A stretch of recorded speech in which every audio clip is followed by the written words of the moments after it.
All right. That pretty much covers what I've got to do. So I will introduce our speaker today is Mike Jacker. Mike has lived most of his life on the North Shore, having grown up in Highland Park.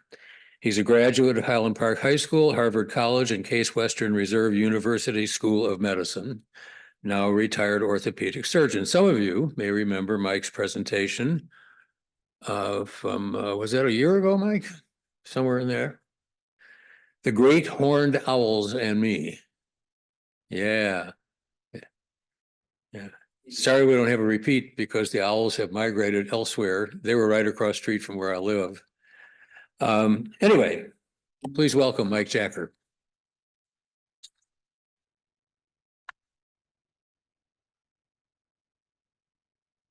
Bob. Well, thank you, Bob. Thank you, Jill. As Bob said, you may remember me from last year when I presented my film about the great horned owls in my neighborhood. This time we're going to change course quite a bit. This is the story of a year-long sailing voyage, an improbable adventure that took place nearly half a century ago. We were three Midwestern boys. I think that's a little loud. No, it's good? Okay. I'm getting a little echo. We were three Midwestern boys. Two of us grew up in Highland Park. But before I begin, I just wanted to poll the audience. How many here have ever been on a sailboat? Raise your hand. Okay. How many here now know how to sail a sailboat? Okay. And who has spent overnight on a sailboat ever? All right. And has anyone here voyaged across an ocean in a small sailboat? People who've done that. We've got a couple people. Okay.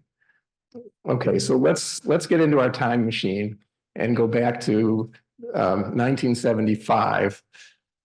Just to put this into context, I want everyone here to try to remember what you were doing between 1975 and 1977. Now, I'm trying to advance this. Okay, here we go. So this is a picture of me on the right, and that's Lewis Gordon on the left with my father on a camping trip in 1966. Lewis and I both grew up in Highland Park and became friends around this time in sixth grade. This is Lewis's father, Jim Gordon. And Jim Gordon was a lifelong sailor on Lake Michigan. He had sailed in races to Mackinac Island before World War II. And around the same time that I met Lewis, Lewis's father and Lewis bought a sailboat, a 15-foot albacore class sailboat that he kept on the beach in Highland Park. And Lewis and I spent our summers learning how to sail. We actually taught ourselves how to sail on the sailboat. This is just a picture of what it looks like at the bluff in Highland Park back in those days. Those are not albacores. And then when I got to high school, I bought an albacore along with a partner, Marty Thaler, and we raced all through the summers in high school. This is just a picture of what an albacore sailboat race looks like, though this isn't us here, just to give you some idea of what that is. Also, around the same time, Lewis and I were always very intrigued by small boat voyages in the ocean. People who had sailed across the ocean, people who had performed circumnavigations. And this was something that always fascinated us. In 1975, in the summer, before Lewis and I each returned to our respective senior years in college, we got together and were discussing what we might do after graduation. And we kind of hatched an idea. Why don't we find an old sailboat and fix it up and maybe sail across the Atlantic Ocean? And so we said, yeah, let's do it. So we started making lists. Of course, neither of us had ever, we'd sailed maybe 3 or 4 miles offshore in Highland Park in our albacores, but none of us had sailed in the ocean. Neither of us had sailed overnight, and neither of us knew how to navigate or anything like that. So we figured we had a few things we had to take care of, and our goal was to get going the following summer. So we went back to college, And one of the things on the list that was important was learning navigation. This is Dr. Frances Wright. She was an astrophysicist at the Radcliffe Smithsonian Observatory who had taught navigation for many years. She taught ROTC students during World War II, and she had written several books about celestial navigation and coastwise navigation. And this was basically her life. She didn't have a family. Her students were her family. And I learned navigation very well. And as the fall went by, Lewis and I started checking off things on our list of things to do. But of course, the biggest problem is we didn't have a boat. So every weekend we'd go to our college libraries and look at the Sunday newspaper classifieds from around the East Coast and look and see if we could find boats for sale. Of course, there was no other way to do that. And not finding anything good, once Lewis made a trip out to the East Coast and we went to several boat yards and looked at boats. And we never found anything really satisfactory. At one point in Massachusetts, we visited a boat yard and saw a boat that looked sort of like a wooden Noah's Ark. It wasn't quite right. It had been a sailboat that was once owned by Burl Ives, they told us. So it was interesting, but it wasn't the boat for us. One day in December, in the Boston Globe, Sunday Boston Globe, I found a listing for a boat that sounded reasonable. And I went to go make an offer and someone beat me to it and bought the boat. So that was disappointing. But fortunately, I should mention another thing here. One thing I learned in my navigation class was there's such a thing as a pilot chart. And these are charts that describe the typical weather during every month of the year in each sector of the ocean. And in studying these, Lewis and I decided that it would be a much more pleasant trip to sail across the Pacific to the South Pacific than to sail across the Atlantic. And after all, who hasn't dreamed of sailing to Tahiti? So, this was, sailing off into the sunset to the South Seas sounded much more appealing to us. But anyhow, I bought a sextant and I actually brought it here today. People can look at it afterwards. And fortunately, at this time, Lewis's father owned this sailboat, a Cal 230. This is 29 feet, 11 inches long, almost twice as long as the Albacore, but still a small boat. And he offered to sell it to us, but in order for us to make this work, we needed a third person. So this is Clark Kellett, who was a college classmate and friend of mine.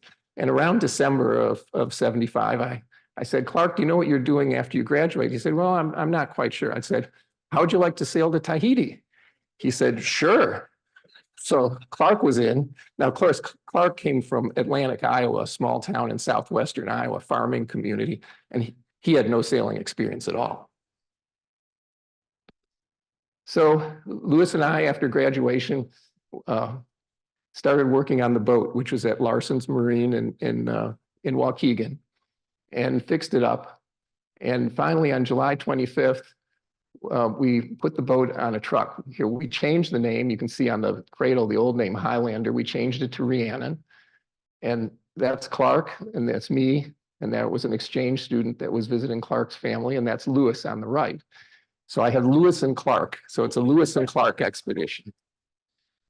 So the plan was we had to get the boat to the ocean. And we considered sailing it down the Mississippi River, but we thought that would take too long because we wouldn't get there before the beginning of hurricane season. But as it turns out, with all the delays in getting things ready, by the time we put the boat on the truck to take it down to the Gulf Coast, it was already the middle of hurricane season. So we did this trucking ourselves. The truck owned by a business of Clark's father's and a truck driver that worked with him. And this was a truck that wasn't meant to transport boats, but we made it work and barely fit under the viaducts on the way there. And then we launched the boat at Bayou Liberty Marina in Slidell, Louisiana. And this is our launching ceremony, dropping the wide load sign and revealing the name. And Clark, you can see kind of tucked in, seated there behind the horseshoe ring. And that's me standing up, and then Lewis in the red jacket.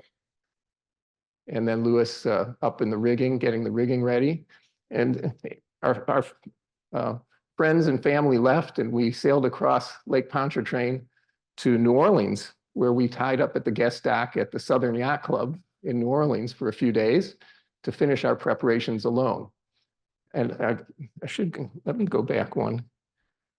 Notice in the water, that's one of our dinghies. That's a Sevalor dinghy. By the time we got to buying a dinghy, we couldn't afford an Avon or a Zodiac or one of the nicer dinghies of the day. And so we decided to buy two of these real cheap things. They're more like swimming pool toys than dinghies, but we figured if we had two, one would back up the other. Well, that's another issue. Then this is me with Clark putting up the brackets for holding kerosene running lights that we had planned to use, that we did use. And this is a one page from our stowage list. So because the boat was so small, we had to store things in every nook and cranny of the boat.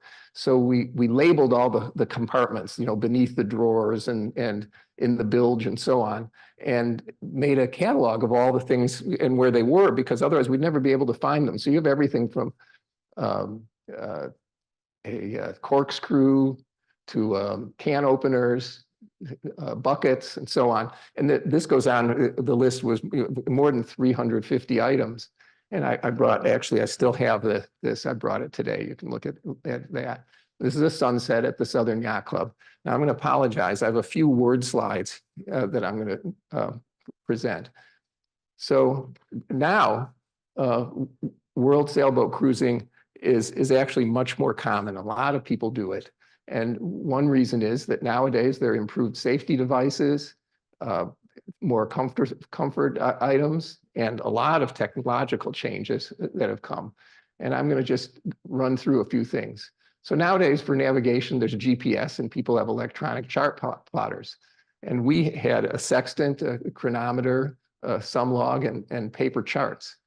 The way to handle sails has improved. Sailboat motors have improved. We had a gasoline diesel atomic 4 engine, which you'll hear gave us a lot of trouble during the trip, but reliable small marine diesels are used today. People have water makers with them, and we had to catch rain and carry our water with us in jerry cans. We had no weather forecasting. Nowadays, there's easy satellite weather forecasts. We just looked at the sky and the barometer. And autopilots, electronic autopilots, we actually added a mechanical wind vane, as you'll see halfway through the trip. Nowadays, they're guidebooks to tell people what to do. We used sailing directions that were hundreds of years old that really weren't very useful for yachts. Just a few other things that there are now. Nowadays, there are marinas that people can go to, and we always had to anchor in natural bays and roadsteads. And of course, the biggest thing now is the internet, which is currently even accessible to most boats at sea. And we just depended, as you all know, on libraries, newspapers, mail order catalogs. Everything was much slower. There was no email. And to get things to us in different places, we'd have to send it to general delivery. Money, nowadays, there are ATMs, credit cards. We had to carry cash or bring goods to barter. Satellite phones and reliable Marines single sideband radios. So today, everyone on a boat in the middle of the ocean has some way of contacting shore. We had no way. We had a bag of signal flags and a code book so we could signal the ships that were passing us. And we actually had that with us. And just a few other things here. Refrigeration, we just had canned goods and we could save eggs. And LED lighting, solar panels, lithium batteries, boats use those things now. And we use kerosene lanterns. And you can identify other boats now with a system called the AIS. And it was all see and avoid. But despite the lack of technology, I contend that the year that we were out there was the end of a golden age of voyaging under sail. It really hadn't changed for a couple hundred years before that. And why was it good? There weren't many cruising restrictions. Anchorages were uncrowded and unspoiled.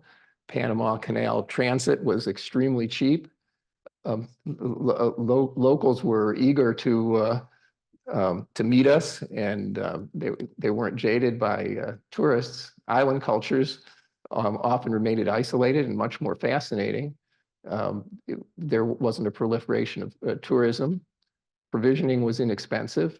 And another thing was we did meet other people who were doing things, sailing voyages, for people mostly from Europe, and some from Australia. And there was a tremendous camaraderie and cooperation because we were very dependent on one another. There was no one else to help us out if we had a problem. And there was also the sense of discovery and adventure. Some of the charts we used were labeled based on a survey in the 1700s. And there would be a little note that says this island's position may be off by as much as 3 or 5 miles. And so it was really, there was a sense of discovery. And also now, climate change has increased the frequency of storms and the intensity of storms for a lot of boats. So we went at a great time. And this was me, Lake Pontchartrain, the day we finally set off from the Southern Yacht Club, August 8th. And you can see that's the height of the hurricane season. And we had to get out of Lake Pontchartrain. So that was our first dilemma. We have a pointer here. So this is New Orleans over here, and this is the Gulf of Mexico on the bottom. And we wanted to go to Gulfport, Mississippi for a shakedown sail. But so to get out of the Gulf, there was a railroad bridge that had to open over here, and we would cut out this way. Well, we sailed over there and found that the bridge wasn't operating, and we ended up going back to New Orleans and entering the Mississippi River Gulf Outlet ship canal. And this was just a dredged channel through the bayous, through the swamps and marshes in the Mississippi Delta that led out into the Gulf that was used by tugboats and barges. By the time we got into it, it was nighttime. And sure enough, along came a huge barge, which took up almost the entire width of the canal.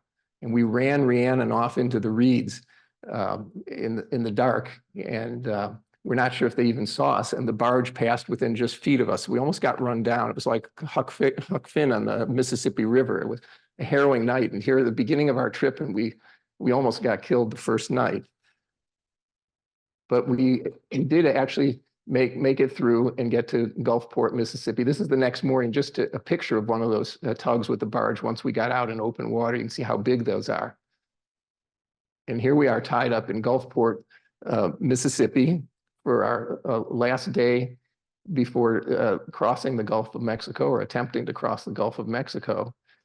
And we just compensated our boat's compass. We went to the hardware store, brought a few things, and we let our families know. We made some long distance calls and let our families know that we were headed for Isla Mujeres, Mexico. And we expected that this would take something like 4 days to do, but we didn't know. And this is what it's like sailing. We had some rain. Ships passed near us, and we'd take pictures of them because it was the only interesting thing. But we were very wide-eyed. This is the first time any of us had seen just horizon all around, had been out of sight of land. And here we are crossing the Gulf of Mexico and sailing along. And it was fascinating, the things that we saw. The wind died, and it became calm. And here you see the reflection of these great clouds that we're building. And there was sweltering heat, and it was hard to get out of the sun. But it was also worrisome because we were a sailboat, and we were kind of sitting ducks here during hurricane season, and we just weren't moving. Our engine, we had fuel enough to maybe go 90 miles, but we were saving that for emergencies. And here we are a couple hundred miles offshore waiting for the wind. But we were in awe. 3 guys from the Midwest who'd never seen anything like this. I mean, it was just amazing to see. And there's Clark writing in the logbook, trying to stay out of the sun. And we'd see things like this. This almost looks like a nuclear explosion, with a towering cumulus cloud and the rain pouring out of it. And everything we saw was interesting and new. But then we had our first bad day. we had a shortwave radio, and we could hear them broadcast the latitude and longitude of a hurricane that was forming in the Gulf of Mexico, Hurricane Bell. And we couldn't quite make out exactly where it was, but we knew it was at the same latitude as we were, and we couldn't tell which way it was moving. And the swells were starting to get bigger, and a little bit of the wind was coming up. So we thought this would be a good time for us to test out our storm jib, a storm sail that we had specially made before we left. But just before that happened, we noticed that the forestay, the cable that holds the mast up from the front, was swinging loose, and we almost lost our mast. Clark was at the helm, and he turned the boat downwind. Lewis and I went forward, and we were able to effect a repair, but it kind of took away all our confidence in our rigging. Why? It wasn't much wind. Why is our rigging failing? So Lewis went below to bring up the storm jib, and he passed it up on deck, and the boat lurched, and the storm jib fell into the water. And the bright red sailbag had never been used. And we tried to sail back up to it, but without having a jib, a foresail on the boat, we couldn't sail upwind. So Clark tried to start the motor. And this is the first time we learned that the motor didn't work. So this was a bad day. Figure a hurricane might be coming. We have no storm sail. We have no confidence in the rig. We have no motor. And of course, we have no communication with the outside. But fortunately, the hurricane moved on up this way, out of the way.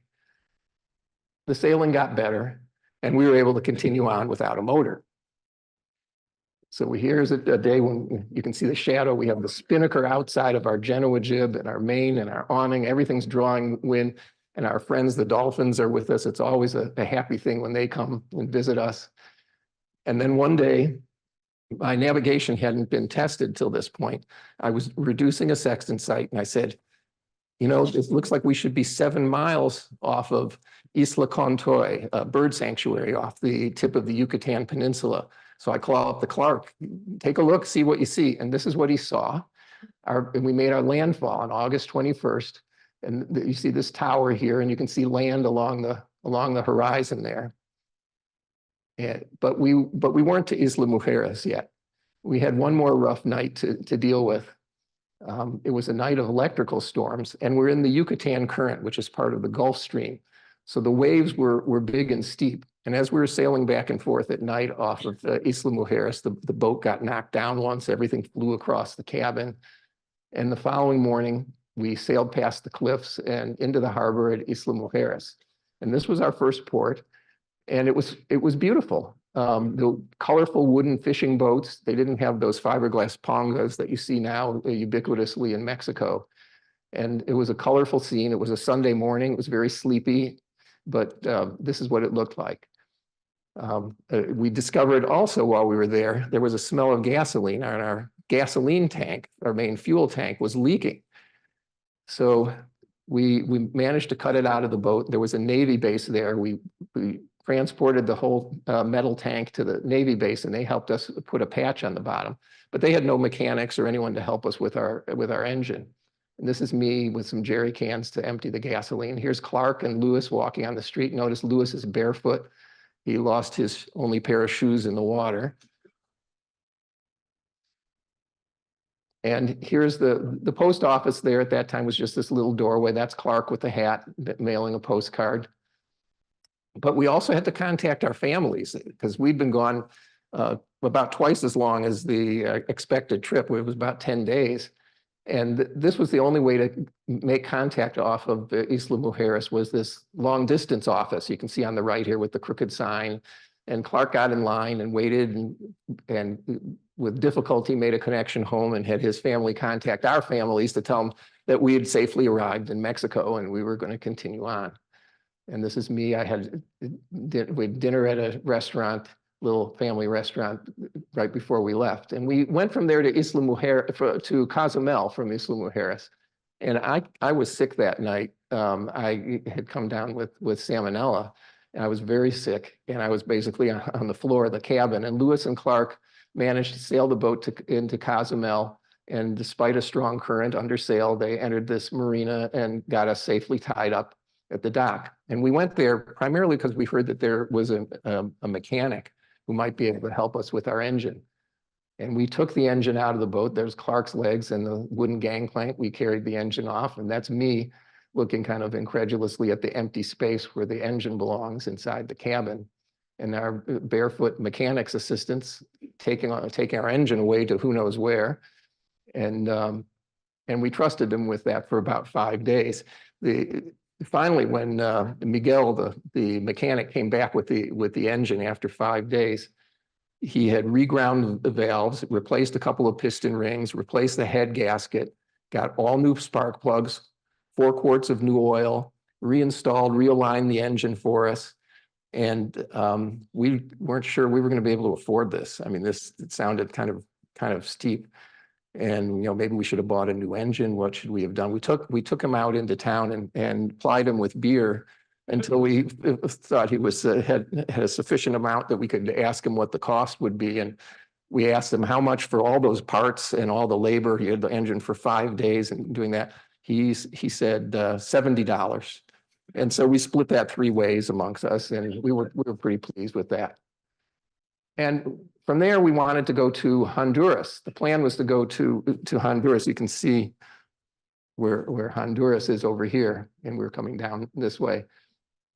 And it was, again, we were in a thunderstorm, and we were approaching the coast of Honduras at night. And I was expecting to see a lighthouse, and we didn't see a lighthouse. And the waves were getting steeper, and the visibility was poor, and I thought I could see the coast, and this was too dangerous. So we decided to turn around. And we talked about where to go. Well, we'd been listening to the radio, and there were radio broadcasts from Belize, which was still a British colony at that time. They just changed their name a couple years before that, but it had been British Honduras. And there was no tourism there, but they were about to have a big holiday celebration. And you could hear people talking about the festivities and the wonderful music that was coming from there. So that sounded appealing. So we turned around and sailed for 2 days back up to Belize. And this is the approaches to Belize City. When you're 10 miles out, there's this little island where ships can pick up pilots to take them into Belize City. It's the English Key, it's called. And we, again, had a little temporary engine problem that day, but it was minor. But we ended up sailing in and tying up in the mouth of the river. Here are the customs official and immigration with Clark here on the left, and me looking at our passports and papers. And we tied up at the mouth of Hallover Creek, which is the river there at Belize City.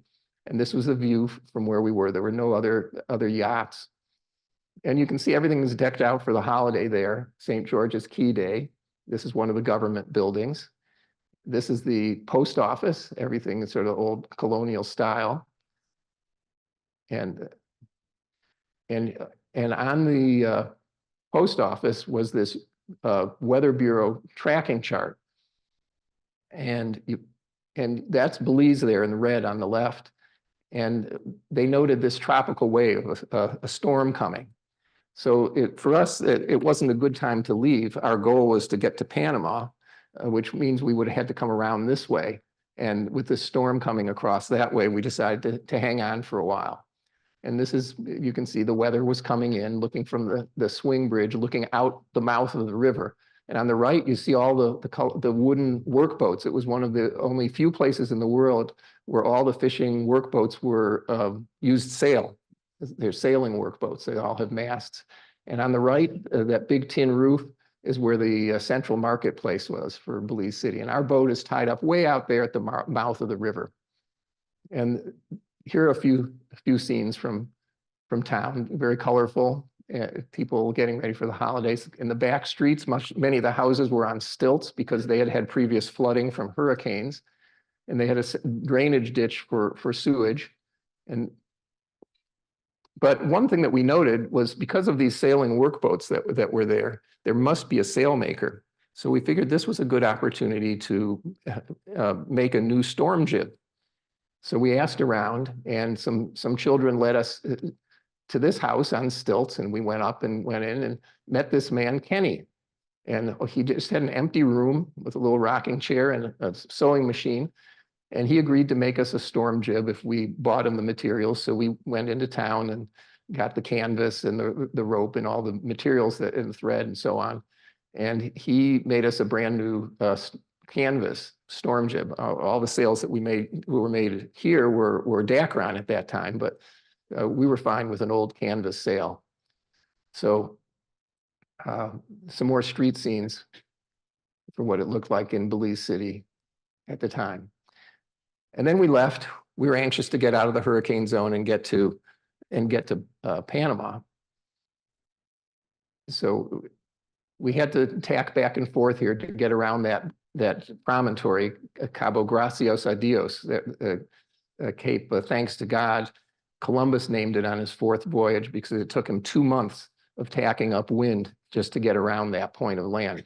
Fortunately, it only took us about 4 days, and we went on down to Panama. But one thing we noticed was that the boat was taking on a sort of a fishy smell, a sea kind of. We didn't know. I mean, we weren't sailors from Lake Michigan. We thought didn't know if this was normal, but we assumed, well, that's part of sailing in the ocean. So this is the trip down to Panama. Good sailing, often rained. We even saw what might have been an orca or a pilot whale right next to the boat while it was raining one day. There's Clark with a bird. And when we arrived in Panama, we anchored. It was the Panama Canal Zone at that time, owned by the United States. We anchored in this area called the Flats, where 100-ton and 200-ton freighters anchored. And the next morning, Lewis went ashore and came back, and you can see our dinghy already losing air. And the typical view looking over the isthmus of the storms during the day. But we were able to move in from the Flats and tie up at the yacht club, first on a mooring ball, and then we got a slip.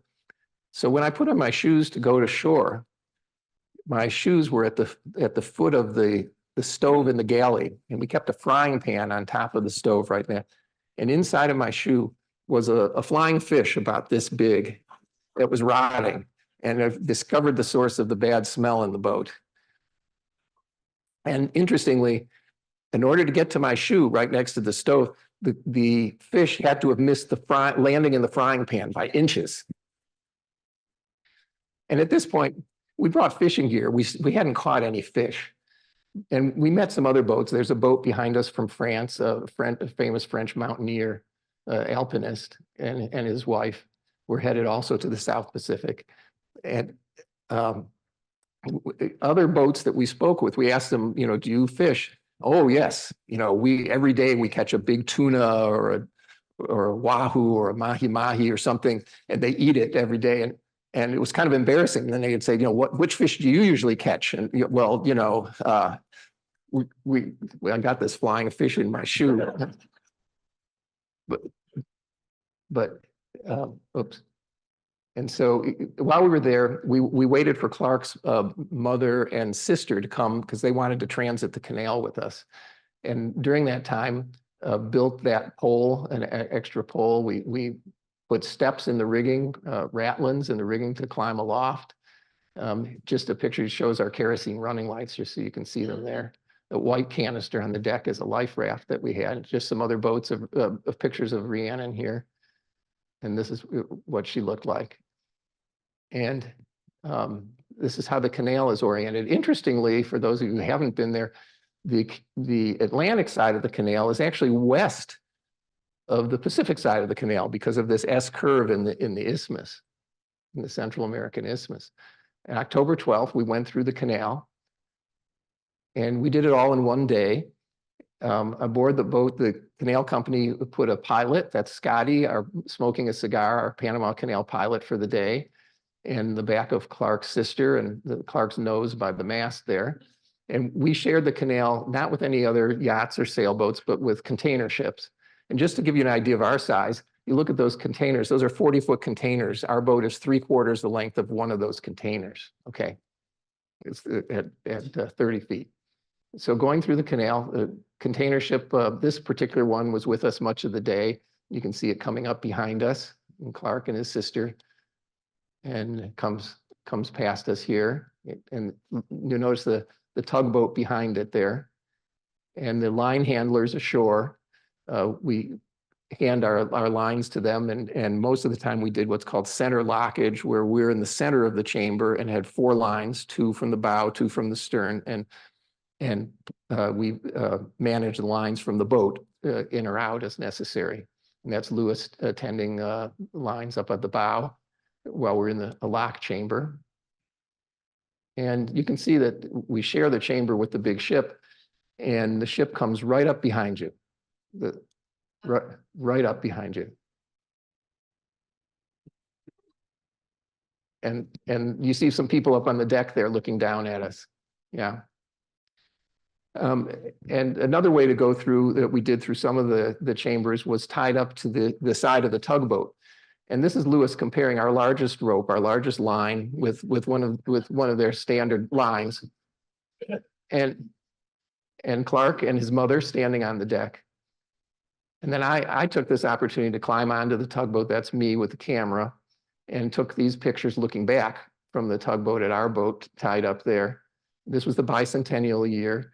You'll see some decorations on the lock houses, and the water goes down in the chamber and then progress to the next chamber. You can see the flags and things for the US bicentennial, 1976, and progress on into the next chamber. Fortunately, the motor was working the whole day we went through the canal, probably the only time in the whole trip. And here's what it cost. The whole thing, here's the toll receipt, $9.46.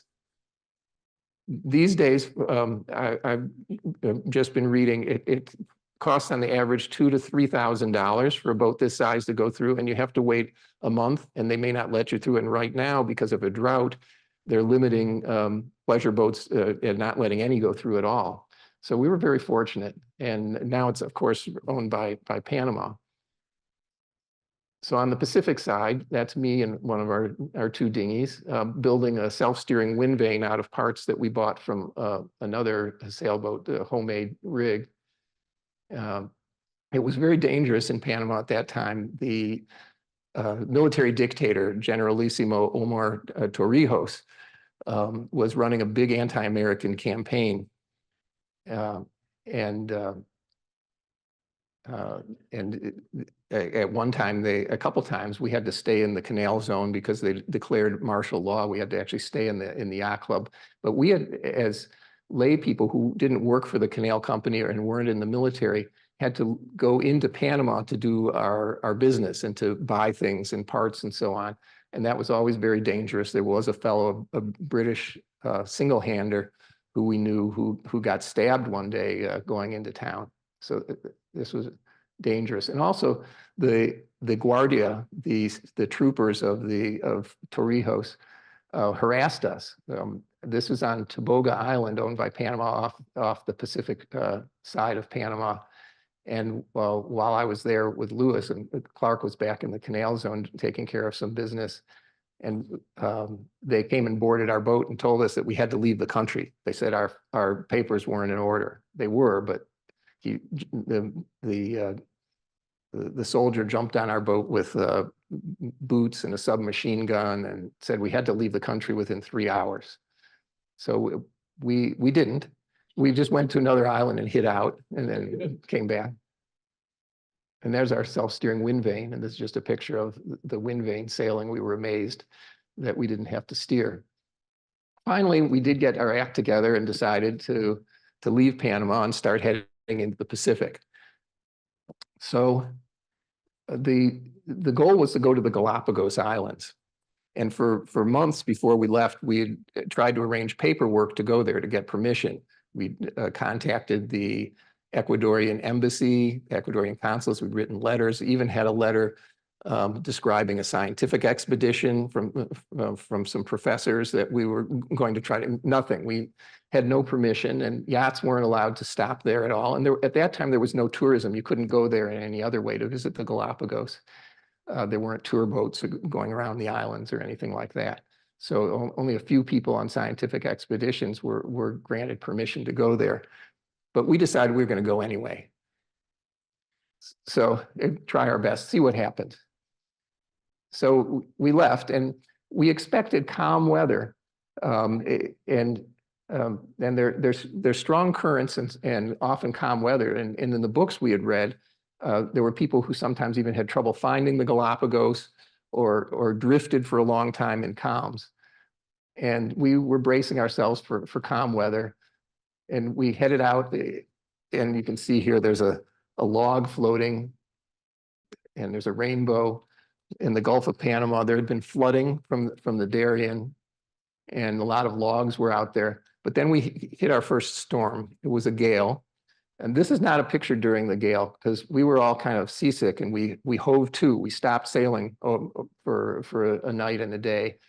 And this was the day afterwards when we started sailing again. And there's our storm jib. And this is what it was like. And see, there were big waves, and we were sailing along. And the problem for us, of course, is that it's cloudy the whole time, and we're dependent on celestial navigation, seeing the stars and the sun in order to determine our position. And so we weren't sure where we were. Finally, the sun came out. We were able to get a fix, and we were only 20 miles off of where we thought we were, which was very good after 3 days. And Clark standing on the bow, and this is what it was like making our landfall. You can barely see the outline of land here on the horizon. That's Isla Pinta in the Galapagos. And this is a chart of the Galapagos. This is what we had to navigate by. And I love this chart because it kind of looks like some kind of pirate map, and with all the volcanoes and the contours. And we approached Isla Marchena, which is an uninhabited island in the northern part of the Galapagos. And from the books that we had, there were no harbors, but there was a beach that it mentioned that it says sometimes local fishermen will anchor off of a beach on the North Shore. So we determined that we would try to find that. And we had to stand off the island overnight. And the next morning we came and we anchored outside of the surf line. And this is what we saw.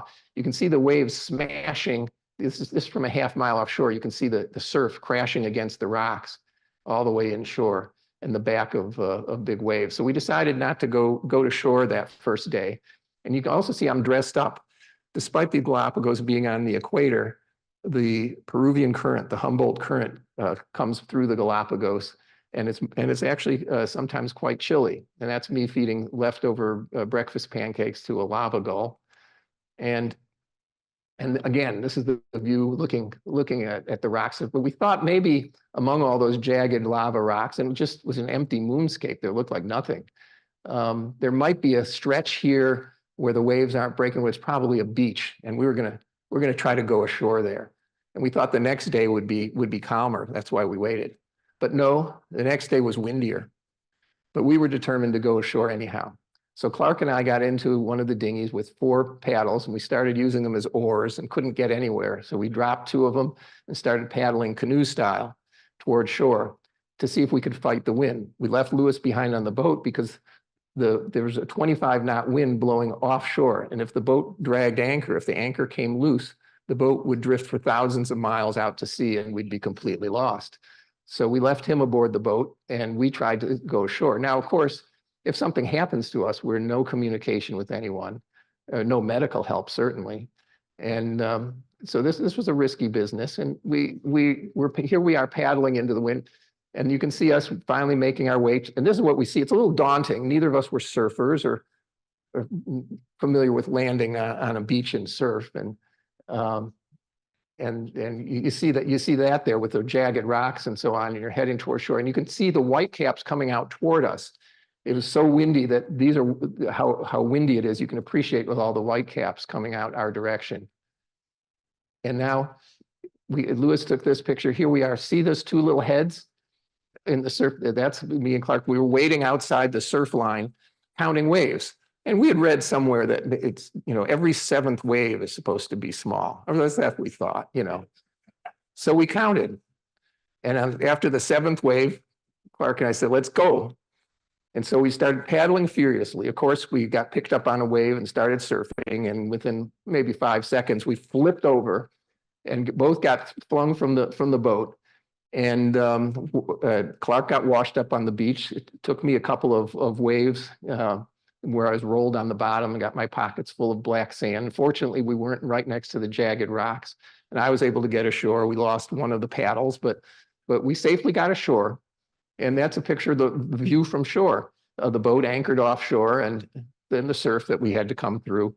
And at first we saw nothing, but then as we looked more closely, you see the marine iguanas here. See, it's sort of prehistoric looking, and the whole thing is like a moonscape. Meanwhile, we didn't know if we were going to be found by a patrol boat, but so far we've seen no people, and we see no sign of any people. It's an uninhabited island. And that's me sitting there on the beach next to the marine iguanas and the Sally Lightfoot crabs on the black basalt rocks there. And another view. This is sort of a, I mean, it wasn't like Highland Park. And here's a sea lion further up the beach. And I found some bones. I wasn't an orthopedic surgeon yet, but I guess somehow I was drawn to that. Picked up some bones and put them together from a sea lion forelimb in our dinghy in the background. And we came back out with the dinghy still holding some air, a little bit, and came back out. Actually, I made a second trip later. Some of these pictures are kind of taken from 2 trips ashore. So you know the little secret there of the pictures. But next morning, we sailed off to go to Santiago Island, to James Bay. And during that, we crossed the equator. This is the equator here. And this is a picture that we took while we crossed the equator, looking at Isla Isabella, the big volcano there as we were sailing across. And this is Buccaneer Cove, James Bay, where we sailed in. And again, our engine stopped working on that day. We found out the issue, we were getting seawater backed up the exhaust, and it was wrecking the engine. So from here on, we're a sailboat again, with no motor, no power. And it was quite different on that island. But you can see the lava flow, and there's Clark walking out on a big lava field. A blue-footed booby and another crab, and some pelicans in the water in the background. Lava gulls on our boat. And again, no one caught us, you know, so we were doing okay. We're, I guess, illegal aliens, I suppose, and certainly undocumented. And we sailed across. We decided to go into a port to Wreck Bay, Puerto Bacarrizo Moreno, on San Cristobal Island. And the idea was that there's a law of the sea that permits you to stop in a port, but doesn't necessarily give you permission to get off the boat if you need some help, or if you've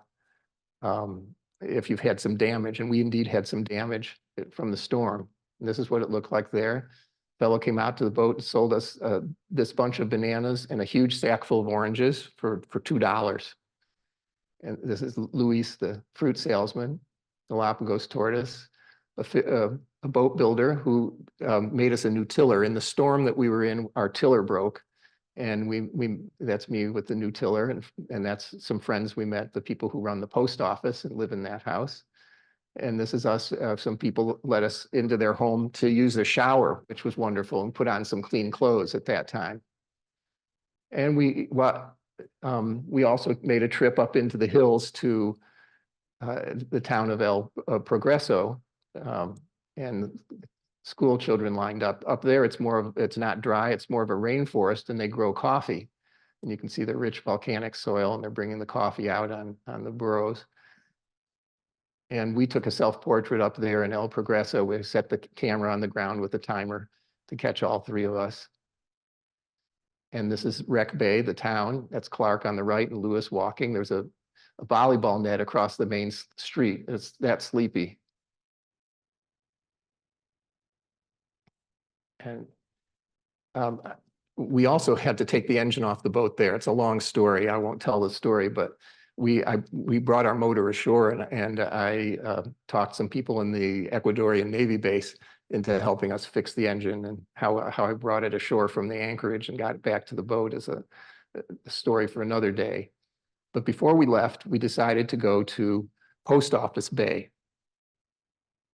So this was at that time another uninhabited bay, but there is a tradition that there's a barrel, a keg, that people put unstamped letters into, and boats or ships that stop here look in the barrel and see if there's anything going in the direction that they're going, and vice versa. So that this was used by whalers in the 1700s, and again in the 1840s, ships that traveled from New York to California would often stop there. And so a ship going the opposite direction would pick up the mail going back, which would save time. So it's a tradition for yachts and visiting sailboats to put a little plaque. We put a sign out there. And Clark even mailed a postcard to his grandmother that he put there. This is a picture. This is the picture when we were about to leave. Now, we're about to leave across the Pacific Ocean from here. So there's no one to say bon voyage. We had no one to say goodbye. There was no place to get more provisions, but this was the place we're going to set off across the entire Pacific Ocean from. So we decided to set the camera on the deck to take our picture so that we would leave that night after sunset. And no one would know exactly when we had left. Our parents, our families didn't know what day we were leaving or anything like that. The only way they would have known is if the postcard that Clark sent. So it turns out the postcard that he sent finally was delivered to Atlantic, Iowa, 2 years later. So here we go. And this is just an overlay to show you we're headed for the Marquesas in French Polynesia. And this is just an overlay showing the scale, how far we're going with the United States there. So this is the sail. We're three of us, again, three guys from the Midwest, and sailing across the Pacific in the trade winds. And it got hot, and we shed our clothes. That's Lewis. And the windows from behind, that's me, on the foredeck with the sails there. I'm wearing a safety harness. You can see the thing around my neck, but that's about all. A hat. Navigating, and you can see George, our self-steering wind vane, in the background there. And this was a routine every day to try to mark our progress. And we saw rain squalls, and it was generally beautiful. You know, I really need to tell this story about this. So we still hadn't caught any fish, and we were determined to catch. We were determined to catch something. So we fished during the day, and sometimes something would get on the hook, but a shark or a big fish would come along and grab it before we were able to reel it in. We got halfway across the Pacific and said, we're going to start fishing at night. So the first night we do this, we put the line out, and we had it rigged with a spoon hanging that would clang against the railing, so we'd hear if something was caught on the line. And Lewis had gone to bed, Clark had gone below, and it was dark. And I'm up on deck, and something's on the line. And so I start reeling it in, and I'm pulling, and it's really pulling. In the middle of the ocean, this isn't going to be an old tire or a boot like in a pond or something like that. We really caught something. I called Clark, come up with a flashlight. And I reel this thing in, and I pull out of the water and shine a flashlight on it, and it's this blob, this writhing mass, and it was a squid. It was inky gray. So Clark, get a bucket. So get a bucket full. While I put it in the bucket, and I wanted to see it better. So we took it down into the cabin right next to where Lewis was sleeping.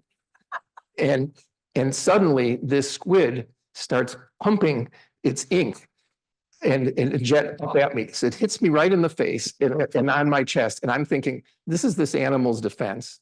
We're 2,000 miles from land and even farther from any kind of medical help. And this animal's shooting poison at me. And so I start jumping up and down and spitting. I'm of course not wearing any clothes. And I'm doing this, and Lewis rolls over and wakes up, and he sees this bucket pumping water out of it like this at me. And what's going on? And he just rolled over and went back to sleep. And we took this picture of the squid the next morning and decided to it was too much to cook it. It would use too much of our cooking alcohol. So we would cut it up and use it for bait.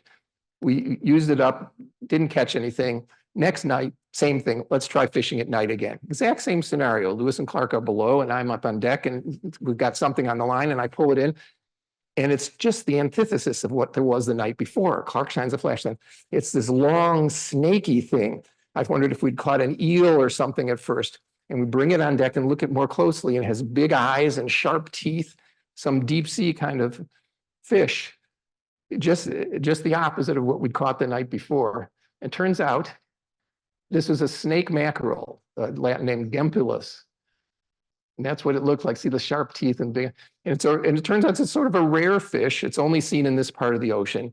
And we had read that in Kon-Tiki, in the book Kon-Tiki, a fish like this had jumped onto the raft in the same part of the ocean, and they had seen it 20 years before we were there. And that was the only other sighting of that kind of thing for quite a while. We didn't eat that one either. But we did eat other things. Lewis baked some bread in a pot. The inside was a little bit doughy, didn't cook well, so we took that and made a pizza out of canned mushrooms and cheese. And we were sailing along well. The trade winds were beautiful. We often had squalls at night and had to shorten sail, but in general, we made good progress sailing off into the sunset. And we started listening to the shortwave portable Zenith radio to Radio Tahiti and hearing the Polynesian music and sipping tea, watching the sunset as we sailed off toward the South Pacific. And it was marvelous. And we saw no ships, no people, nothing. We were, again, out of communication. And this is what it was like.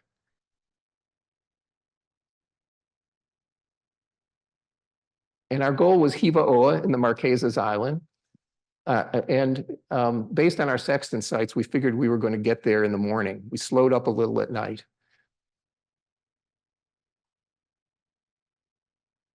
But as the sun was rising, we saw what looked like a cloud on the horizon and just kept sailing. And then as the sun finally came up, we realized that we were about to crash into a cliff. We had hit the tip of the island, which was only a mile wide, perfectly with our navigation. And the waves are getting big. We're looking at the back of a wave. And we had to turn and alter course to get to the bay to anchor. And this is where we anchored. And Lewis has a can of point beer that a college classmate of his had given him and we'd saved. And the three of us, me, Lewis, and Clark, in Tahauku Bay next to Atuona and Hiva Oa. And this is what it looked like in those days, the thatched roof, little buildings ashore, palm trees. It's quite different now. And here's pictures of sailing around the Marquesas. I'm going to just go through. This is the bay looking out. When we first got there, there were no other sailboats, but a few other sailboats did finally arrive from other bays.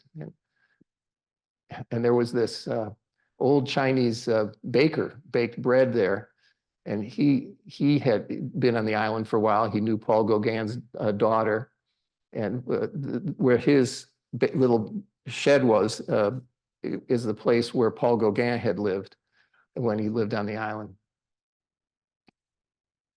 And we went on to Tahuata. You can see the homemade harness, safety harness that I'm wearing there. And this is Clark with me on Tahuata. And that's another yacht, Starduster, a yacht from Vancouver. And Lewis is offshore there on Rhiannon at that moment.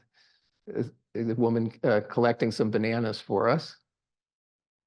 And we sailed from there to Fatu Hiva, which to me was the most beautiful place that we visited. This is the bay called Hanavave on the island of Fatu Hiva. And it's like something out of a King Kong movie or something. It's with the valley behind and the gates to the valley with these impressive rock formations. And the bay here with the palm trees and fruit trees. This is me and Clark and Lewis all in the dinghy at the same time. We tied up to shore with a long line. This is our boat anchored here. And this was another boat. These were Norwegians had built this aluminum schooner that they had sailed around Cape Horn and the Preciosa. the view from up above looking down. This is our boat in the bay. And looking up from the boat, there were goats on the hill. And this is after a squall came through. And you can see why it looks sort of like a King Kong movie, you know, that you can imagine with these towering rocks here. It was pretty magnificent. So we had arrived in the South Pacific somehow. And in good style. Here's some pictures. And it looked like a Gauguin painting. I mean, that's where he painted, you know, this is how people dressed then. It's a little bit different now. And there's our boat and someone fishing. And this is Marie Madeleine. She was the daughter of the baker, one of the bakers. They had a little bakery in the village.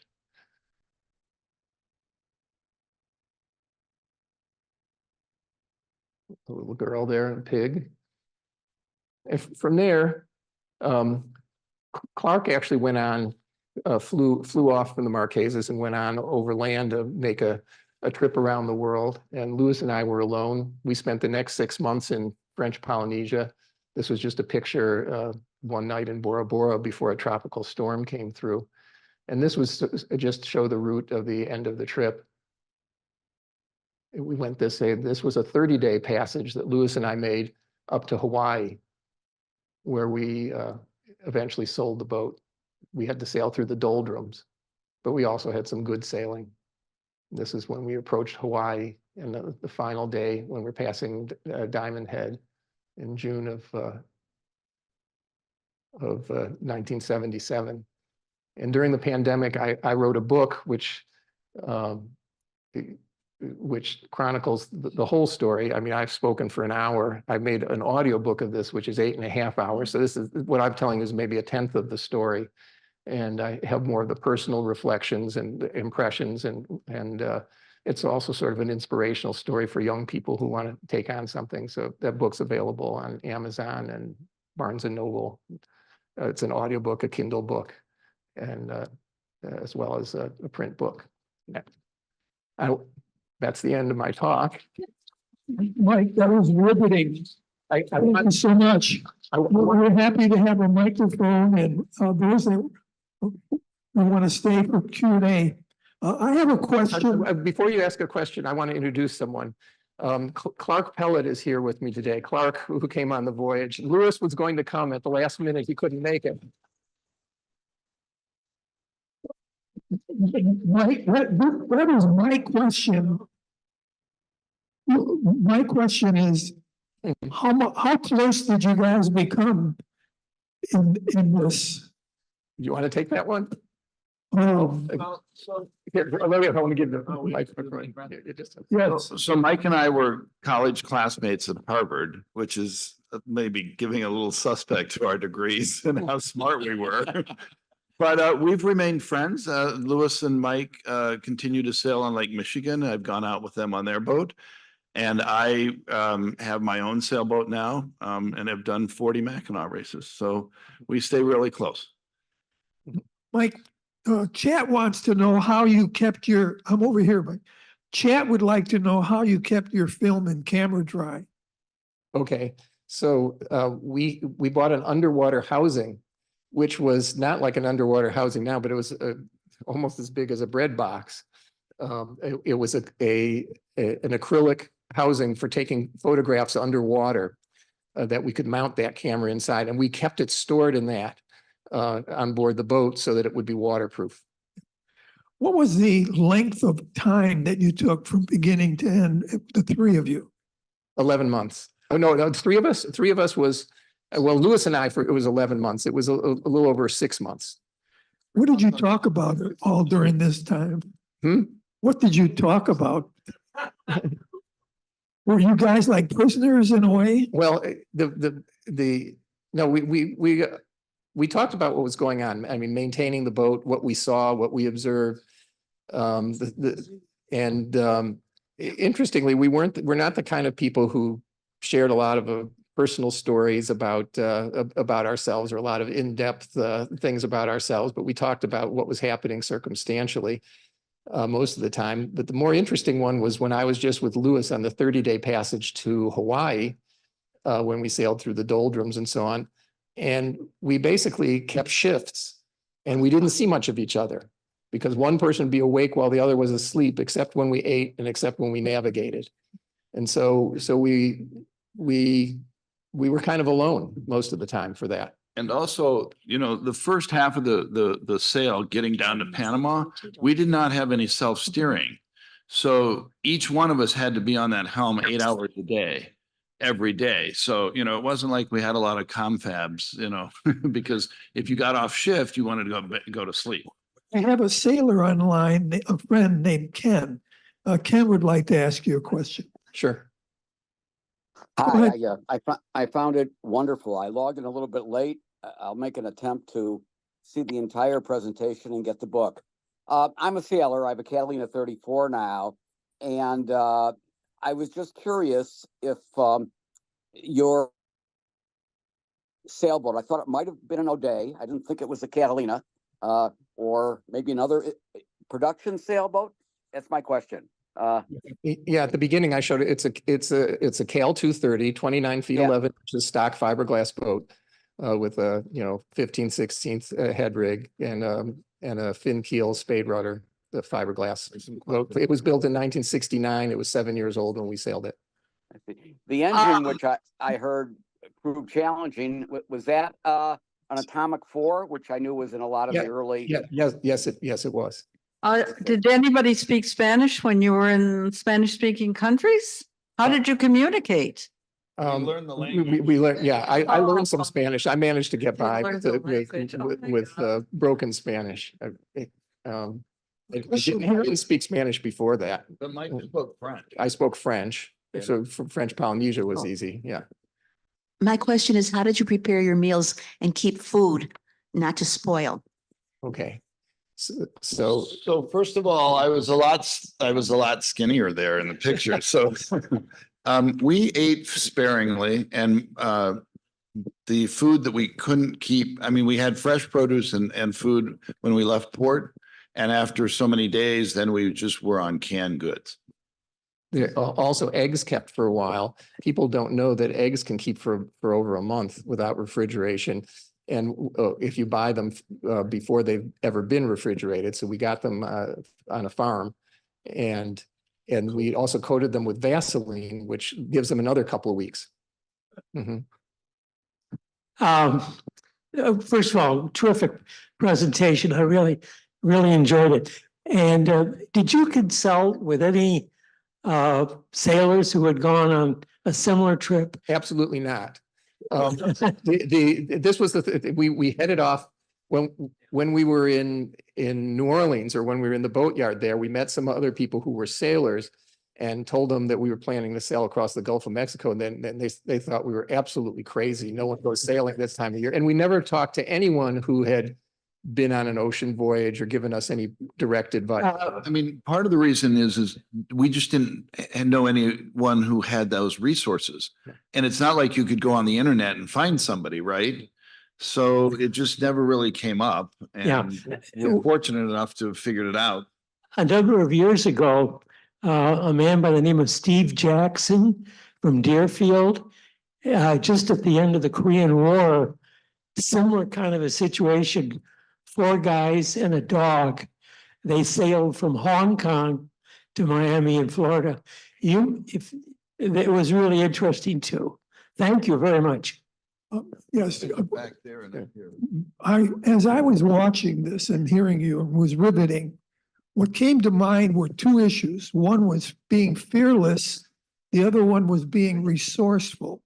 Of the 2, and maybe crazy would be number 3. Given all that you ran into, which was it? Was it the fearlessness that let you go through it? The resourcefulness, because if one of those things had happened, you would think, well, now what? Well, we weren't fearless. We were scared at times, but I think we were very resourceful. Well, the other thing is being a good swimmer sort of and being familiar with the water, these guys have been on Lake Michigan, you know, I think gave us the confidence that we could replicate what sailors had done for hundreds of years, which is basically harness the wind to go anywhere in the world. And when you think about it, right, it's one of the few options or possibilities that exist today. You can go, if you're on a port, to thousands of places around the world for free. Right. You would just harness the power of the wind. So it takes you back to nature. And I think that's probably the one part of this experience that's really hard to communicate, is how much you get in tune to the rhythms of the earth and the rhythms of the days as they go by endlessly as you're going across those waves. Now those change, and sometimes you get into really bad situations, but fortunately we either were lucky enough or somehow just in the right place at the right time to escape any sort of catastrophes. We're just gonna. I want to add to that. Michael spent a year or more creating all of these lists for all of these contingencies. So we had all sorts of options to get ourselves out of a lot of. I want to say one other thing to that. There was a sense of. What a fascinating story. I'm going to go out and purchase or get your book. Just a quote from the guy who founded Patagonia. The adventure begins when everything falls apart. This is true. Question is, how many times did you get knocked over, and how in the world were you able to get that engine out of the boat? Okay, well, that story I've explained in detail in the book. I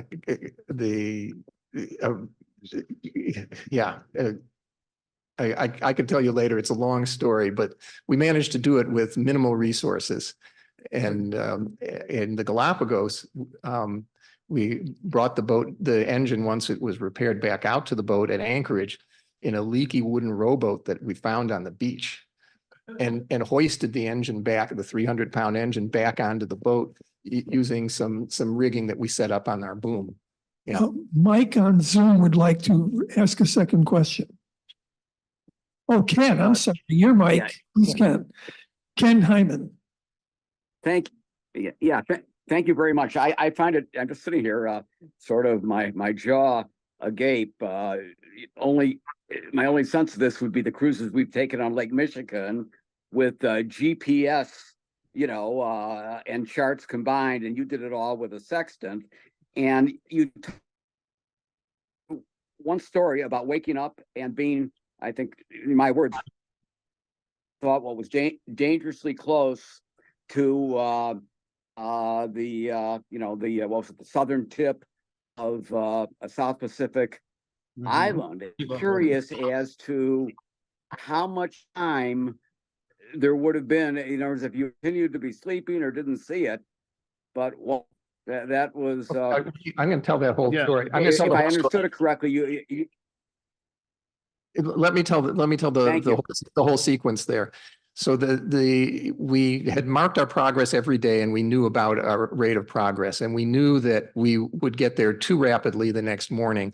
So we shortened sail to slow our speed consciously overnight. All three of us were up well before sunrise. We made some tea, and we were sitting on deck anticipating making a landfall that day. After 24 days out in the ocean, it was you couldn't sleep. And we were looking in front of us. And just in the first lights of dawn, we saw this puff on the horizon in front of us, and we assumed that this was a cloud over the island that we were approaching. And it was only as the sun really got up that we saw that. I would say at that point we were probably 2 miles offshore, and the waves were getting steep. And there was an interesting thing. There was the group of I can't remember what kind of dolphin, maybe Rizzo dolphin with a flat nose, or like hundreds of them. Literally hundreds jumping out of the waves parallel with us that morning. So that was kind of a fascinating thing. But we had our if you're a sailor, we had a preventer on our main boom, a line leading forward.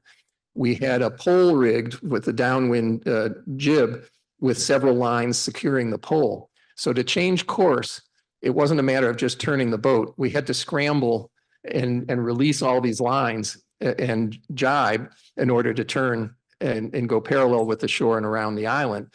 So we would have seen it. Yeah. Yeah, but we had been measuring progress, so we knew about how many miles we made every day.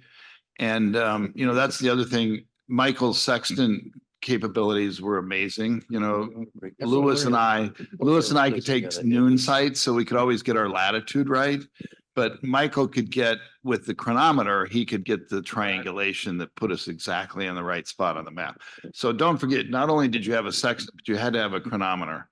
And, you know, if you haven't read about how they developed that, there's another fascinating book on longitude. Before we ask one last question, we have some glasses that have dropped. Anybody here? Last question, and I know this will be in the book, but could you sum it up, each of you?